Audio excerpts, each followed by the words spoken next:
मुख्यमंत्री पुष्कर सिंह धामी का मध्य प्रदेश दौरा। उज्जैन में किए महाकाल के दर्शन, दतिया में पीतांबर पीठ के दर्शन किए।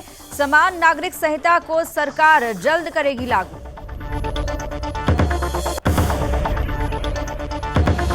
सरकार ने जो लिए संकल्प सभी करेंगे पूरे। केंद्र ने दी 1 लाख करोड़ से ज्यादा की योजनाओं को मंजूरी। सीएम धामी के अफसरों को दिए गए दिशा निर्देश।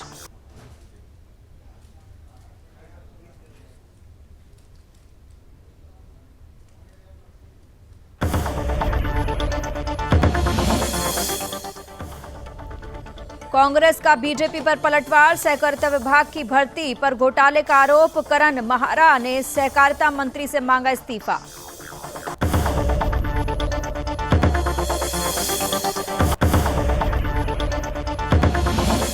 डीजीपी ने पुलिस अधिकारियों के साथ की बैठक। 3 मई से शुरू होने जा रही है 4 धाम की यात्रा। पर्यटन सीजन को लेकर कानून व्यवस्था की बैठक। यातायात व्यवस्था को लेकर रोड मैप तैयार।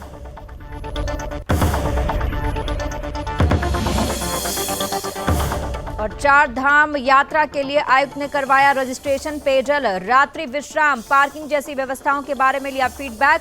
श्रद्धालु अपना पंजीकरण कर सकेंगे ऑनलाइन।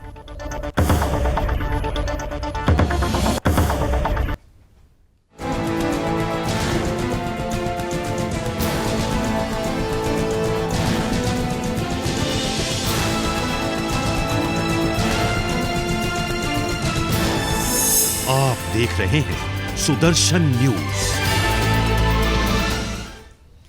नमस्कार, मैं हूं पूजा सिंह। आप देख रहे हैं सुदर्शन न्यूज और ये है अपना उत्तराखंड। जानेंगे उत्तराखंड से जुड़ी तमाम खबरें। सबसे पहले बात करते हैं हम मुख्यमंत्री के बारे में। मुख्यमंत्री पुष्कर सिंह धामी ने प्रदेश की जनता को विकास कार्य के प्रति आश्वस्त किया है। उन्होंने कहा कि भाजपा की सरकार ने जो संकल्प लिया है वो सभी संकल्प पूरे होंगे।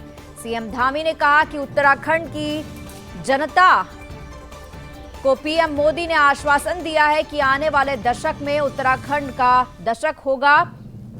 उसके तहत अब तक पिछले 5 सालों में केंद्र की मोदी सरकार ने 1 लाख करोड़ से ज्यादा की योजनाएं उत्तराखंड को दी हैं। मुख्यमंत्री ने आगंतुकों को हर संभव सहायता के प्रति आश्वस्त किया। उन्होंने कहा कि समस्याओं के शीघ्र समाधान के लिए राज्य सरकार संकल्पबद्ध है। उन्होंने कहा कि अधिकारियों को दिशा निर्देश दिया गया है कि ब्लॉक स्तर की समस्याओं का निराकरण ब्लॉक स्तर पर और जिला स्तर की समस्याओं का निराकरण जिला स्तर पर होना चाहिए। लोगों को अपनी अपनी समस्याओं के हल के लिए परेशान ना हो, ये सुनिश्चित किया जाए।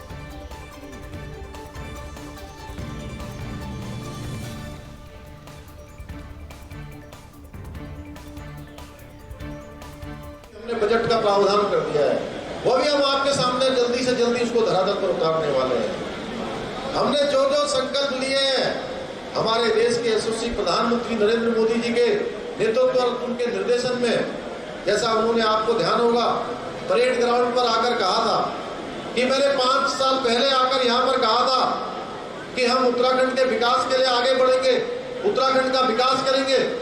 और उस पर उन्होंने कहा कि मैं आज आपके बीच में आया हूँ तो 5 साल के अंदर 1 लाख करोड़ से भी ज्यादा योजनाओं का यहाँ पर लोकार्पण और शिलान्यास हो चुका है। मुख्यमंत्री पुष्कर सिंह धामी ने बुधवार को मध्य प्रदेश के उज्जैन के महाकाल के दर्शन किए, पूजा अर्चना की और मंगलवार को उन्होंने दतिया में पीतांबर पीठ के दर्शन भी किए थे। मुख्यमंत्री धामी मंगलवार को दोपहर बाद देहरादून से मध्य प्रदेश के 2 दिवसीय दौरे पर रवाना हुए हैं। उनके साथ कैबिनेट मंत्री गणेश जोशी भी हैं। मध्य प्रदेश के ग्वालियर एयरपोर्ट पर उतरने के बाद मुख्यमंत्री वहां से हेलीकॉप्टर से दतिया गए और पीतांबर पीठ के दर्शन किए। बुधवार को उनका उज्जैन के महाकाल मंदिर जाकर दर्शन करने का कार्यक्रम रहा। देर शाम वो देहरादून वापस लौटेंगे। वहीं मुख्यमंत्री पुष्कर सिंह धामी ने मंगलवार को मध्य प्रदेश रवाना होने से पहले कहा कि दून में चल रहे स्मार्ट सिटी के कार्यों में तेजी लाई जाएगी। शहर को सुंदर और स्मार्ट बनाने में कोई कोर कसर नहीं छोड़ी जाएगी। विकास कार्यों के दौरान इस बात का विशेष ध्यान रखा जाएगा कि आम जन को इससे कोई परेशानी न हो।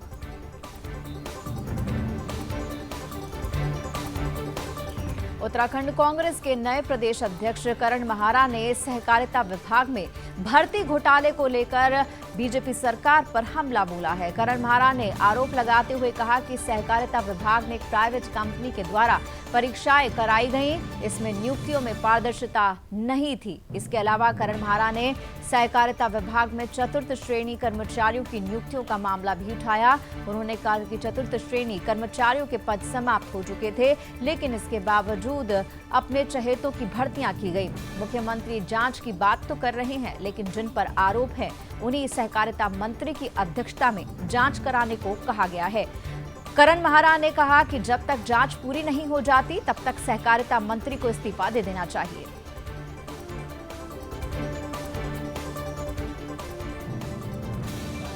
आपने देखा होगा एक घोटाला परसों जिसमें मेरे बड़े भाई हमारे पूर्व अध्यक्ष या अभी वर्तमान कहूँगा क्योंकि चार्ज नहीं लिया है, गणेश मुदियाल जी ने कोऑपरेटिव में भर्ती घोटाले को लेके एक धरना दिया था।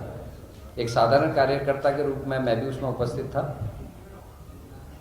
उसमें दो हिस्से हैं। पहला है जो 1000 के आसपास जो नियुक्तियां पहले अधिकारी लेवल की हुई,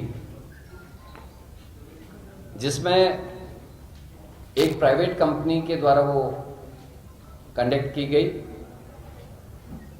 और वो परीक्षा उस समय ली गई जिस समय कोरोना काल था। हम लोग घरों से, आप लोगों को भी निकलने में परेशानी थी, आम आदमी की तो बात ही छोड़ दीजिए। और वो नोएडा में करी गई और 2 दिन के शॉर्ट नोटिस पर, इसको गौर कीजिए कि 2 दिन के शॉर्ट नोटिस पर परीक्षा ली गई। बढ़ते हैं आगे। उत्तराखंड में पर्यटन सीजन शुरू हो चुका है। 3 मई से 4 धाम भी शुरू होने जा रही है यात्रा, जिसको लेकर अब पुलिस ने भी अपनी तैयारी पुख्ता करने की तैयारी की है। पर्यटन सीजन के मद्देनजर पुलिस महानिदेशक अशोक कुमार ने देहरादून के एसएसपी कार्यालय में पुलिस के अधिकारियों के साथ एक महत्वपूर्ण बैठक की, जिसमें पर्यटन सीजन में कानून व्यवस्था को कैसे बनाए रखा जाए, साथ ही पर्यटकों को किस तरह की परेशानियों का सामना न होना पड़े, इस बात का ख्याल रखने के भी निर्देश अधिकारियों को दिए गए हैं। इसके साथ ही पर्यटन सीजन में सबसे बड़ी चुनौती पुलिस के सामने यातायात व्यवस्था को संभालने की होती है। इस पर भी विस्तृत चर्चा के बाद एक रोड मैप तैयार किया गया है, ताकि यातायात व्यवस्था को भी पर्यटन सीजन में सुचारू रूप से रखा जा सके।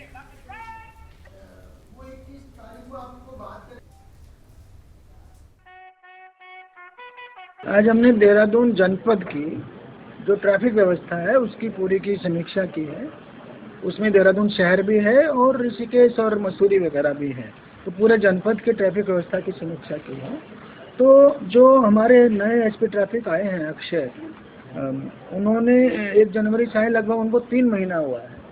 तो पहला 3 महीने में उन्होंने क्या शॉर्ट टर्म कदम उठाए, क्या मीडियम टर्म जो है मीडियम अवधि के स्टेप्स उठाए और क्या आगे उठाने वाले हैं, उसको भी डिटेल से उन्होंने प्रेजेंटेशन किया। और बढ़ते हैं आगे और बात करते हैं बागेश्वर से जुड़ी हुई। राज्यपाल लेफ्टिनेंट जनरल गुरमीत सिंह पहली बार बागेश्वर जिले पहुंचे, जहां पहुंचने पर डिग्री कॉलेज मैदान में जिलाधिकारी और एसपी ने बुके देकर महामहिम का स्वागत किया और पुलिस की टुकड़ी ने गार्ड ऑफ ऑनर दिया। वहीं राज्यपाल विकास भवन की नवीन सभागार पहुंचे और अधिकारियों के साथ बैठक की। इसके अलावा राज्यपाल ने विकास भवन परिसर में लगी विकास प्रदर्शनकारियों का अवलोकन किया और साथ ही साथ स्वयं सहायता समूह के प्रतिनिधियों के साथ भी बैठक में अहम जानकारियां हासिल की।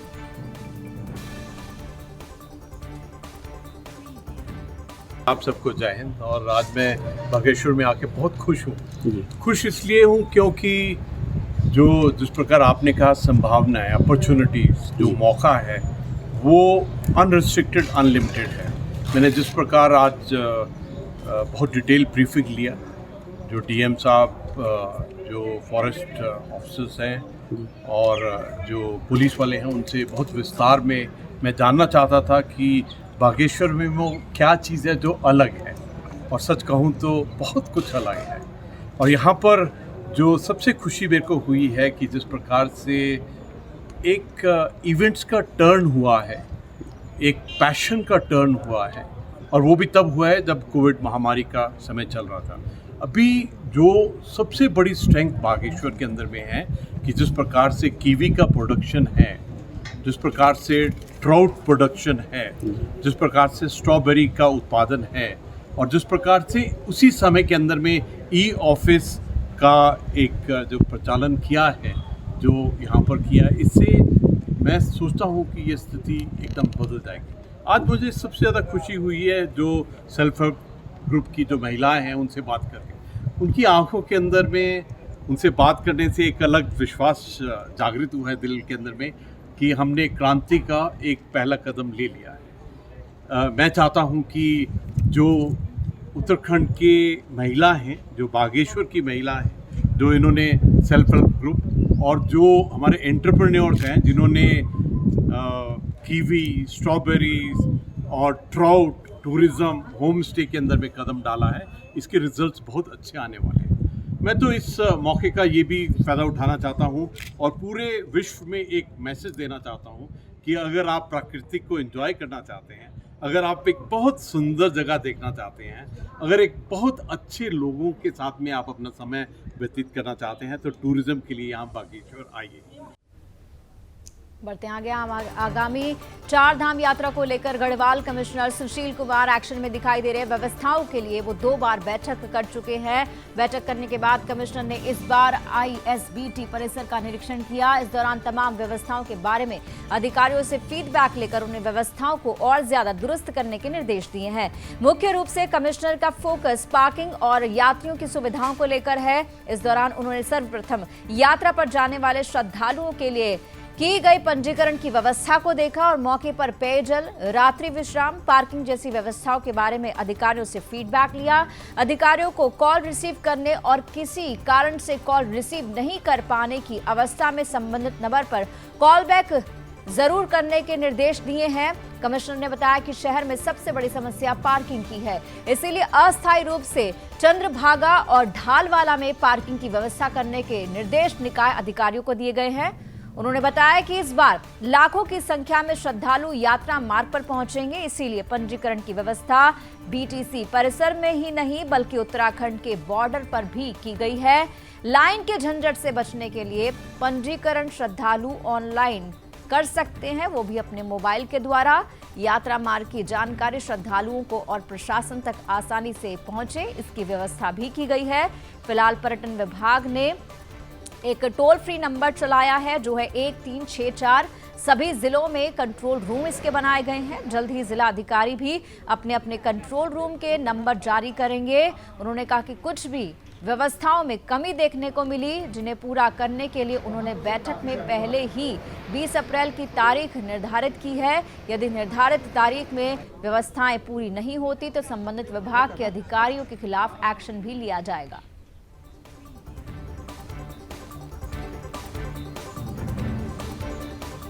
चारधाम यात्रा को लेकर पुनः जो संबंधित विभाग हैं उनके साथ बातचीत हुई है, जिसमें पर्यटन है, यूकाडा है, स्वास्थ्य विभाग है, परिवहन विभाग है और प्रशासन के अधिकारी हैं।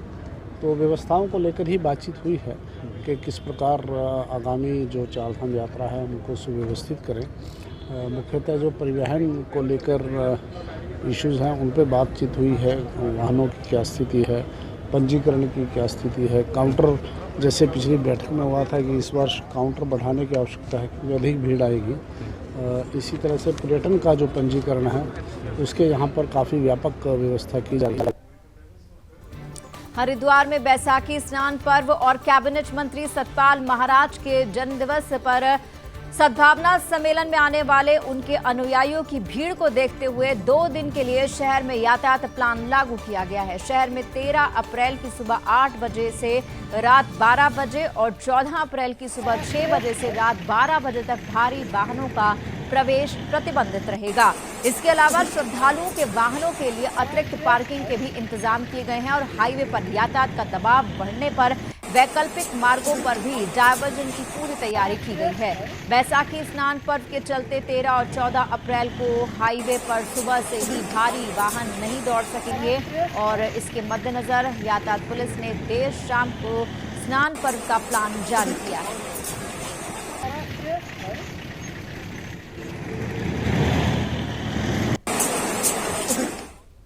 सरोवर नगरी नैनीताल में आयुक्त दीपक रावत ने 25 करोड़ की लागत से निर्माणाधीन बेल बसनानी और पटवा डांगरा मोटर मार्ग पर स्थलीय निरीक्षण किया। इस दौरान निरीक्षण के दौरान अधिशासी अभियंता PMGSY KS बिष्ट ने उपायुक्त श्री रावत को बताया कि मार्ग की कुल लंबाई 32 किलोमीटर है और इस मार्ग पर 5 बड़े पुलों का निर्माण किया जा रहा है, जिसमें से 2 पुलों का निर्माण पूरा हो चुका है, जबकि 3 पुलों का निर्माण 30 जून तक पूरा किया जाएगा। उन्होंने बताया कि कुल 32 किलोमीटर मोटर मार्ग में से 10 किलोमीटर पर डामरीकरण हो चुका है। बाकी 22 किलोमीटर के डामरीकरण का कार्य शीघ्र ही किया जाएगा। आयुक्त ने कहा कि इस मोटर मार्ग के निर्मित होने से जहां एक ओर नैनीताल को यातायात के दबाव से निजात मिलेगी, वहीं दूसरी ओर मोटर मार्ग से सटे गांव भी कनेक्टिविटी से जुड़ जाएंगे। इस मोटर मार्ग के बनने से टूरिज्म, वाइल्ड लाइफ व रोजगार के साथ साथ होम स्टे आदि के द्वारा लोगों को रोजगार मिलेगा।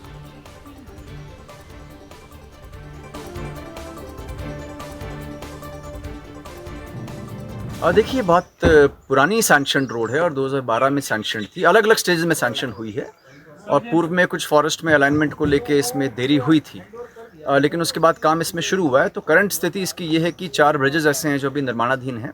कहीं पर रिवेटिंग का काम हो रहा है, एक जगह अबटमेंट का काम हुआ है, आगे इरेक्शन होना है। तो जितने भी ब्रिजेस हैं उन सबकी डेडलाइन तो जून एंड तक की डिसाइड की गई है। उसके बाद कुछ हिस्सों में आपके क्रॉस ड्रेनेज के वर्क्स बचे हुए हैं, जिनकी डेडलाइन मई 15 तय की गई है। और उसके बाद जो बचा हुआ हिस्सा है उसमें आपके जो G3 के काम है और उसके बाद डामरीकरण के वर्क्स हैं, इनको करना तय हुआ है और by the end of October तो हम इसे कंप्लीट कर देंगे। लेकिन वैकल्पिक तौर पे जब हमारे ब्रिजेस बन जाएंगे जून 30 के बाद, तो इसे हम विकल्प के रूप में as a emergency route use कर सकते हैं। और जो आपने बताया, इसकी फ़ायदा सबसे बड़े तो ये है कि एक तो ये गाँव कनेक्ट हो जाएंगे, दूसरा ये भी है कि नैनीताल में जो दबाव है लिमिटेड रूट्स का, उससे हमें निजात मिलेगी और बहुत खूबसूरत रूट है। आने वाले समय में मैं समझता हूँ यहाँ पे अच्छा डेवलपमेंट टूरिज्म को लेके, होम स्टेज को लेके या प्राइवेट रिसोर्ट्स को लेके भी होने जा रहा है, क्योंकि ये एक रिच बेल्ट है, बर्डिंग के हिसाब से रिच बेल्ट है, वाइल्ड लाइफ के हिसाब से रिच बेल्ट है। तो कुल मिला के पोटेंशियल इसका बहुत अच्छा है। सर, मोबाइल कनेक्टिविटी भी नहीं है, टावर की मांग की ग्रामीणों ने। आपने सही कहा, अभी जिन रस्तों से हम गुजरे हैं, अभी बान्ना में भी, नायसेला में भी ग्रामीणों ने कहा है कि कनेक्टिविटी नहीं, हमने खुद भी महसूस किया। तो इसमें जो भी हमारी कंपनीज यहाँ पे काम कर रही हैं, उन सबकी हम मीटिंग बुला के और जल्दी उन्हें कहेंगे कि यहाँ पे एक टावर स्थापित। बढ़ते आगे, लंबी खींचतान के बाद आखिरकार उत्तराखंड 4 धाम यात्रा व्यवस्था समिति का गठन किया गया है। 7 कंपनियों ने मिलकर रोटेशन व्यवस्था समिति का गठन किया गया है और रोटेशन के अध्यक्ष संजय शास्त्री को चुना गया है। अभी भी 2 कंपनियां रोटेशन व्यवस्था समिति से बाहर है। रोटेशन व्यवस्था समिति के प्रतिनिधि मदन कोठारी ने बताया कि अभी तक 4 धाम यात्रा को लेकर 10 कंपनियों के द्वारा रोटेशन व्यवस्था समिति बनाने को लेकर सहमति नहीं बन रही थी, लेकिन अब एक बार फिर से रोटेशन का गठन 7 कंपनियों को मिलाकर किया गया है, जबकि अभी भी 2 कंपनियों ने अपनी सहमति नहीं जताई है, उनसे भी इस विषय में बात होगी। उन्होंने ये भी बताया कि रोटेशन व्यवस्था समिति का अध्यक्ष संजय शास्त्री को बनाया गया है। दरअसल गढ़वाल और कुमाऊं मंडल की 9 कंपनियों को मिलाकर 4 धाम यात्रा रोटेशन व्यवस्था समिति का गठन किया जाता था, लेकिन इस बार 7 कंपनियों ने ही रोटेशन व्यवस्था समिति के गठन में अपनी रजामंदी दिखाई है।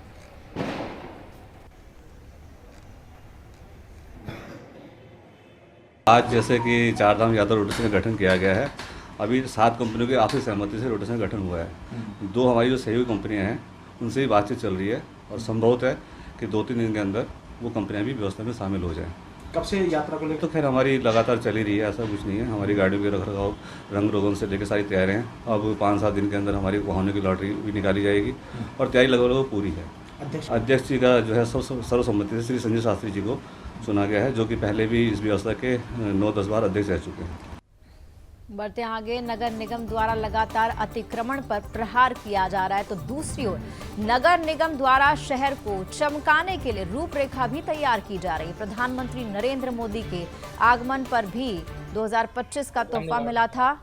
अब ये पैसा जल्द ही हल्द्वानी के विकास पर लगाया जाएगा। नगर निगम लगातार इसकी रूपरेखा तैयार कर रहा है। नगर निगम सभागार में विकास की रूपरेखा बनाने के लिए USDA और उनके अधिकारियों के साथ मेयर जोगिंदर सिंह राउतेला ने बैठक की है। मेयर हल्द्वानी ने बैठक में अधिकारियों के साथ हल्द्वानी शहर में सौंदर्यीकरण को लेकर योजनाओं का खाका तैयार करने के निर्देश दिए हैं।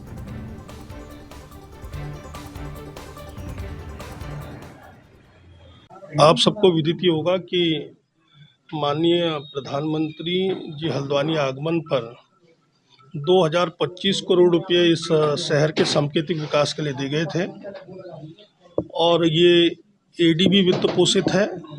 और आज इसी संबंध में एक कार्यशाला यूयूएसडीए और सभी कार्यदायी संस्थाएं और नगर निगम के सभागार में ये बैठक कार्यशाला आयोजित की जा रही है।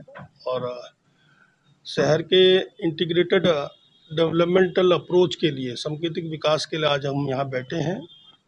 सीवरेज हो, ड्रिंकिंग वाटर रीऑर्गेनाइजेशन हो, कम्युनिटी सर्विसेज के आवश्यक चीज़ों, अन्य यूटिलिटी सर्विसेज हो, स्मार्ट रोड्स हो, अच्छे पार्क्स हो, सभी चीज़ों के एक अच्छा विकास इस हल्द्वानी को देने के लिए आज हम लोग सब बैठे हैं। मंथन चल रहा है। इसके बाद कुछ स्टेक होल्डर्स को भी बीच में हम लोग बुलाएंगे जो इससे सीधे लाभान्वित होंगे। तो यही सब आज क्रम चल रहा है। अभी कार्यशाला है, कार्यशाला थोड़ा इंटरैक्टिव होती है। अब ये सब टेक्निकल एक्सपर्ट्स हैं, इनकी एक्सपर्टाइज इस शहर को कहाँ ले जाती है उनसे उसी में मंथन करना है। और यहाँ पर पार्किंग को लेके भी है। आज ये सांकेतिक विकास को लेके सारा विषय इसमें आना है, सारा विषय आना है। सारे एक्सपर्ट्स हैं यहाँ पर, कंसल्टेंट्स भी हैं और यूयूएसडीए भी है, साथ में आपके पीडब्ल्यूडी है, जल संस्थान है, जल निगम है और फॉरेस्ट के भी अधिकारी बुलाए थे। बढ़ते आगे, मसूरी में अनाधिकृत रूप से हो रहे निर्माण को लेकर मसूरी देहरादून विकास प्राधिकरण द्वारा कार्रवाई की गई और एसडीएम नरेश दुर्गपाल के नेतृत्व में माल रोड के पास अनिल गोयल द्वारा किए जा रहे अवैध निर्माण को ध्वस्त कर दिया गया। इस मौके पर भारी पुलिस बल तैनात किया गया था। इस मामले में एसडीएम ने बताया कि माल रोड में बिना प्राधिकरण की अनुमति के लोहे के गाटर के माध्यम से एक बड़ा निर्माण किया गया था, जिस पर कार्रवाई करते हुए उसे ध्वस्त किया गया। उन्होंने कहा कि मसूरी में अवैध निर्माण किसी भी हाल में बर्दाश्त नहीं किया जाएगा और जिसको लेकर समय समय पर प्राधिकरण कार्रवाई करता रहा है। ऐसे में प्रदेश के मुख्यमंत्री पुष्कर सिंह धामी ने साफ निर्देश दिए हैं कि किसी भी प्रकार का अवैध निर्माण बर्दाश्त नहीं किया जाएगा और उन्होंने जल्द कुछ और बड़े निर्माणों पर कार्रवाई की बात कही है। उन्होंने एमडीडीए के अधिकारियों को निर्देश दिए हैं कि मसूरी में सभी अवैध निर्माणों को चिन्हित कर उन पर कार्रवाई की जाए।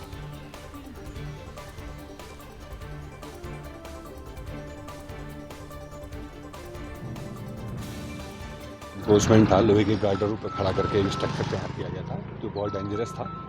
इसको एमडीडीए ने आज डिमोलिश करने का फिक्स किया हुआ था।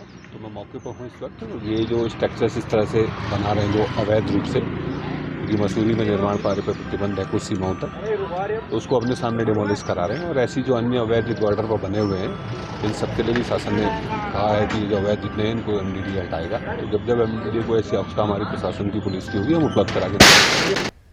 नैनीताल के मार्ग पर लगभग आधा दर्जन से अधिक हरे पेड़ों पर देर रात आरी चला दी गई, जिससे क्षेत्रवासियों में काफी रोष है। इसके चलते नगरपालिका सभासद मनोज जागती ने शीघ्र पेड़ों पर आरी चलाने वाले लोगों के खिलाफ कार्रवाई की मांग की है और अगर नहीं हुई तो 72 घंटे का समय वन विभाग के अधिकारियों के साथ प्रशासन को दिया गया है। वो आंदोलन करने के लिए मजबूर हो जाएंगे। दरअसल जहां एक ओर शासन प्रशासन के साथ साथ कई सामाजिक संगठन समय समय पर पेड़ों को लगाने का काम करते हैं, तो कुछ असामाजिक तत्व पेड़ों को नुकसान पहुंचाते हैं। इससे पहले भी सरोवर नगरी के धामपुर बैंड के पास पेड़ों को काटने का काम किया गया था। अभी तक वन विभाग कुछ नहीं कर पाया है।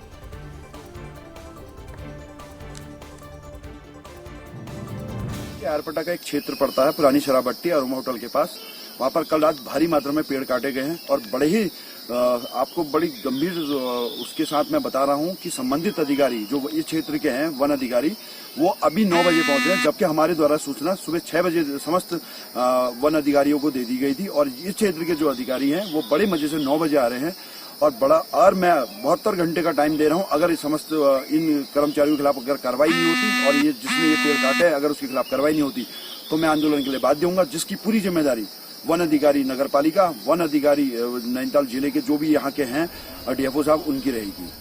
बरेली जिले के भोजीपुरा स्थित चिकित्सालय प्रशासन पर अस्वस्थ बच्चे को गलत उपचार देकर मारने का आरोप लगाते हुए हिंदू युवा वाहिनी के कार्यकर्ताओं ने अस्पताल प्रबंधन का पुतला दहन किया और उत्तर प्रदेश सरकार से चिकित्सालय के खिलाफ सख्त कार्रवाई की मांग की। दरअसल लालकुआं कोतवाली चौराहे पर एकत्रित हिंदू युवा वाहिनी के कार्यकर्ताओं ने चिकित्सालय के खिलाफ जबरदस्त नारेबाजी करते हुए ये कहा कि चिकित्सकों ने 11 वर्षीय बच्चे को गलत इंजेक्शन देकर मार दिया। उन्होंने कहा कि इससे पूर्व चिकित्सालय के गैर अनुभवी चिकित्सकों द्वारा गलत उपचार करके कई लोगों की जान ली गई है। बता दें आपको कि लाल कुआं के निवासी चंद्रपाल का बेटा आशु, दोनों पैर उसके सुन्न हो गए थे, जिसे 9 अप्रैल को राममूर्ति अस्पताल में भर्ती कराया गया। उपचार के दौरान आशु की मौत हो गई। बच्चे की मौत पर उसके परिजनों ने अस्पताल प्रशासन पर गलत इलाज करने का आरोप लगाया और कार्रवाई की मांग की है।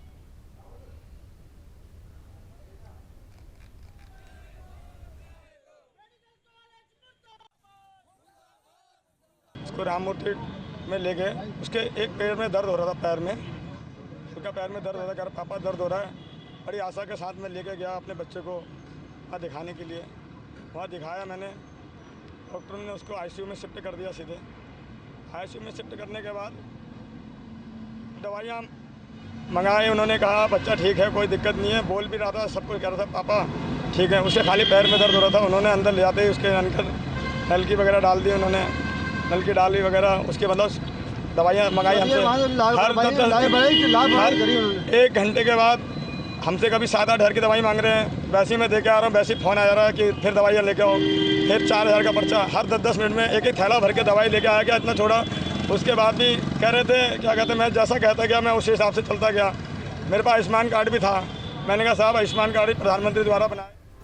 ऋषिकेश के वीरभद्र रोड पर सब्जी लेकर घर जा रही एक महिला से चेन स्नैचिंग का मामला सामने आया। चेन स्नैचिंग करने के बाद भाग रहे बदमाश को स्थानीय लोगों और पुलिस ने मिलकर आस्था पथ पर दबोच लिया। आरोपी को फिलहाल कोतवाली पुलिस ने हिरासत में लिया है। आपको बता दें कि बदमाश काले की ढाल का रहने वाला है। उसका नाम अरविंद गुप्ता बताया जा रहा है। पूर्व सभासद की जागरूकता और पुलिस की तत्परता की वजह से स्नैचर को पकड़ा गया। आपको बता दें पुलिस द्वारा बदमाश को हिरासत में लेने के बाद कोतवाली लाया गया। कोतवाली प्रभारी निरीक्षक रवि सैनी ने बताया कि जबलपुर से पूछताछ की जा रही है और मामले की जांच के बाद कार्रवाई की जाएगी।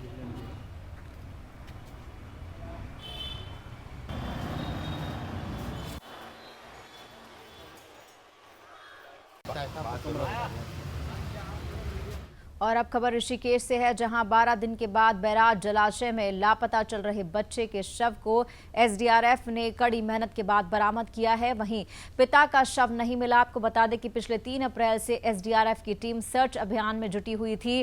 दरअसल 2 अप्रैल को अर्चित बंसल अपने 3 वर्षीय बेटे के साथ लापता हो गए थे और दोनों के चीला नहर में डूबने की आशंका जताई जा रही थी। एसडीआरएफ की टीम लगातार दोनों को ढूंढ रही थी। एसडीआरएफ प्रभारी कविंद्र सजवाण के द्वारा मिली जानकारी के मुताबिक चीला नहर से एक बच्चे का शव बरामद हुआ है। शायद ये वही बच्चा है जो पिता के साथ लापता बताया जा रहा है। उन्होंने कहा कि अभी भी अर्चित बंसल लापता है और कुछ पता नहीं चल पाया है। और अपना उत्तराखंड में आज के लिए इतना ही। मुझे दीजिए इजाजत। जय हिंद।